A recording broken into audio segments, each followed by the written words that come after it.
Väga palju küsitakse, kas inglitrompeti peab kevadel uuesti ümber istutama või ei pea.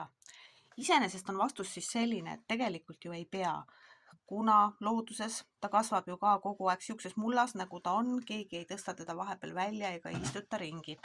Aga kui te tahate tuua ta tuppa, et ta hakkaks toas ärkama, siis peab ta kindlasti ümber istutama, sellepärast et see muld, mis siin sees on, see raudselt sisaldab kõikvõimalikke erinevaid kahjureid, alates tigudest ehk siis nagu nälketest, lõpetades lehetäidega, kes lihtsalt söövad teil selle taime käest ära.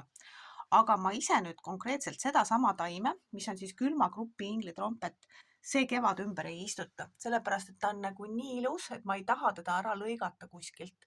Ja ma jätan ta hoopis keldrisse ja tõstan ta hoopis akna peale ja lasen tal seal kasvada. Nimelt külmagrupi inglitrompet vajabki õitsemiseks kuskil 15–20 kraadist soojust, et ta ei tahagi rohkem sooja ja ta ei taha ka päikest. Nii et tema on nõus siukses mõnusas viludas olema, ainult et lihtsalt valgust rohkem vaja. Nii et tema tõstan valguse kätte ja jätan sellesse samasse potti. Ja järgmine ring on tal siis juba õue kolimine. Nii et teda ma tuppa üldse ei viigi, seega ma ei hakka teda häirima siin potis.